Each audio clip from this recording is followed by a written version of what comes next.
Hey guys, Luke here, and I just read that Gareth Widdop is looking to return to the St George Illawarra Dragons. Corey Norman is looking to leave, or more likely the Dragons are looking to get rid of Corey Norman. He's on a huge contract, and I think they're looking to do a bit of a player switch. Corey Norman goes to, I think Warrington is where Gareth Widdop is. If not, just whoever his club is, they're looking to send him there. Gareth Widdop come back to the Dragons. Now, when I first saw this, I was like, what the hell? I was thinking Gareth Widdop left due to homesickness, so he just wanted to go back home, but it doesn't seem to be the case if he's looking to come back this early on.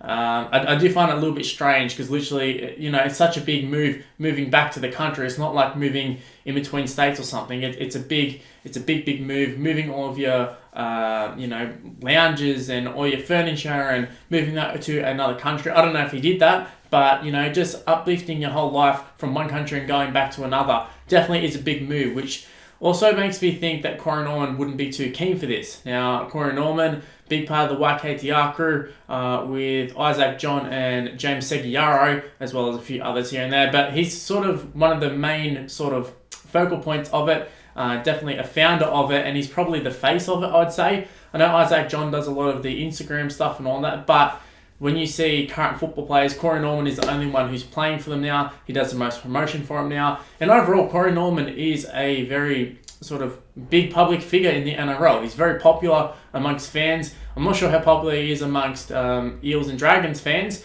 because, look, when I watch Corey Norman play, very, very good player on his day. But on his day, it's few and far between. He can do some really good things. Even, let's go back to his State of Origin debut. He set up a nice little try to start off the game, but then didn't really do too much. And even just the fact that he played Origin, I feel like it's kind of an overachievement for his career. Now, when he started off at the Broncos, definitely thought he was going to be a superstar. I mean, he had every attribute to be a superstar. He was quite flashy. He looked calm. He looked confident. But it just never really worked out for him at the Broncos. Also, I don't think he got opportunities. I think had he had been given an opportunity to maybe partner Ben Hunt or something when they were back at the Broncos, rather than him go to the Eels and get an opportunity. If he had been given an extended run in the halves at the Broncos, maybe he could have done something. Instead, he was chucked in at fullback, in and out of the side, then at 5'8" for a bit, and then back at fullback, and then back at 5'8" again. He couldn't really cement himself a spot. And that did happen to a lot of players at the Broncos. Ben Hunt went through the same thing. Was a bench hooker, then he was starting, and bench hooker, and starting, and he couldn't get a run, and then finally he did, and he proved himself. And the same thing sort of happened to Corey Norman. Now, by no means is Corey Norman a bad halves player, but the contract he has, earned himself at the Dragons, I don't know if earned is the best way to put it, because it feels like he's on overs. Now, I see Isaac John, a few others, they talk about contracts and players and that sort of stuff, and they generally take the player side, and obviously a player's going to sign whatever contract they can get. If you can get the money, get it by all means. But I feel like Corey Norman himself hasn't delivered on this contract, and I feel like that's a big problem with the Dragons as a whole. And to be honest with you, I don't know why the Dragons went in for him to start off with, considering at the time they had Ben Hunt and Gareth Widdop in the side. There's your halves, and the fullback position. Look, Corey Norman was not going to be the fullback for him, so I don't really know what was their thought process behind it, because I think they tried Corey Norman and Gareth Widdop at fullback. Both of them can fill in, but they're not full-time fullbacks.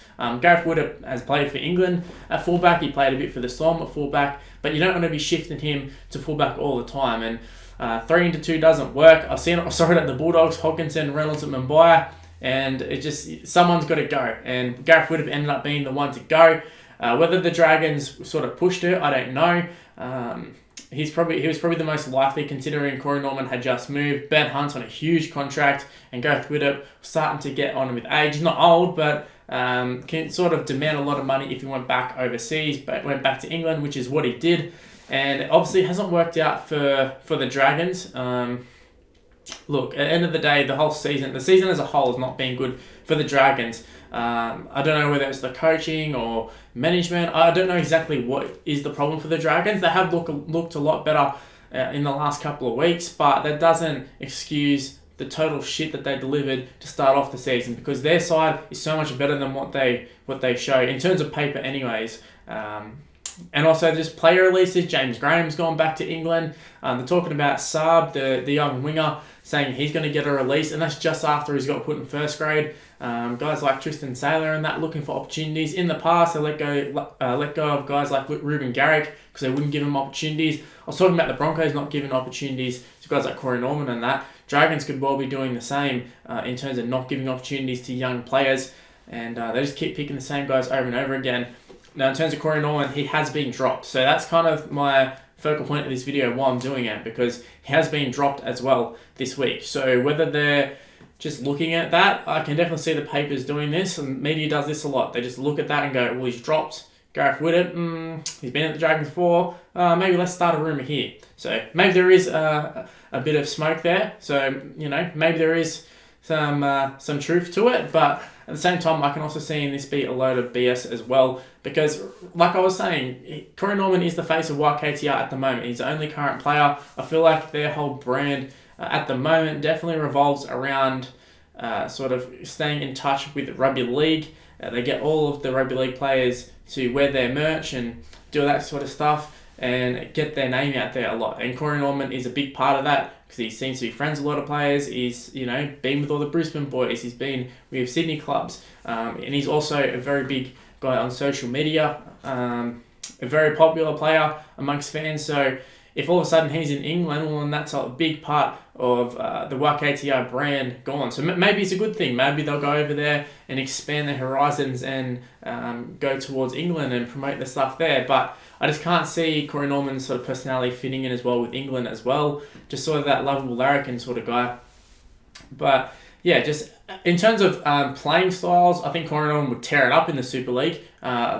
Sometimes his defense comes undone. It does sort of hamper him a lot in the NRL, whereas in the Super League, I feel like there's less emphasis on that, and he'd be able to go over, play off the cuff, and I think he'd go really, really well over there. But yeah, I just can't see him packing up his bags and moving overseas. I just can't see it happening, and especially with the world at the moment. Why would you? Why would you go over there? We just seen Toronto just handed in their Super League license. Who knows what's even going to happen with the Super League? So it seems crazy to even talk about that sort of stuff. But also, I think it comes down to the fact that I've talked about his contract before. He's on such a big contract, and Dragons are definitely paying overs for what he offers. Is that no other clubs want to touch him because they don't want to pay that amount of money. Dragons probably don't want to pay much money to get rid of him either. They probably can't afford it themselves, salary cut wise. So they can't really afford him to go play at other clubs and pay half his salary. They'd rather have him there. And Super League clubs are kind of the only ones who maybe could afford it. So I'm guessing that's where the rumour's coming from, especially if they were to sign Gareth Widdop. But yeah, Corey Norman has sort of outpriced himself from other clubs, and also just his ability. Look, on the field, like I said, he can do some good things, but he hasn't really delivered consistently. Does it here and there. Did get to play Origin last year because literally every other half got injured. But yeah, apart from that, Corey Norman hasn't really offered too much to the NRL. There's no good final series games or good runs or even grand finals and stuff. He hasn't done it at any team he's been at, and generally teams have gotten better since he's left. So Parramatta definitely doing it. I think the Broncos did do it, if memory serves me correct. Maybe the Dragons would too. We'll have to wait and see. Anyway, guys, that's all I've got to say about this Corey Norman situation, and Gareth Widdop situation, I should say. Leave in the comment section below. What do you think is going to happen to Corey Norman? Do you rate him as an NRL player? I know a lot of people rate the YKTR stuff. I love the vlogs. I love all their content. But just purely in terms of him as an NRL player, what do you think of Corey Norman? Is he overrated? Is he underrated? Should he be in the Dragons lineup? He's not there this week. They've gone with Ben Hunt and Adam Clune. They're giving that a go. So is Corey Norman unlucky to not be picked? Let me know in the comment section below. Anyway, guys, that's all I got to say. Hopefully you did enjoy the video. If you did, make sure you leave a like and subscribe to the channel if you're new around here. Also, make sure to follow me on Twitter and Instagram. It's on the screen right now. It's Mr. Luke on YT. Same as my Snapchat. That's Mr. Luke on YT as well. My Facebook page is also there. It's Mr. Luke. Just give it a search on Facebook, obviously. Haven't been posting on there a great deal, but I post on there every now and again, so you don't want to miss it when I do. Anyway, guys, that's all I got to say. I'll see you in the next video. Bye, guys.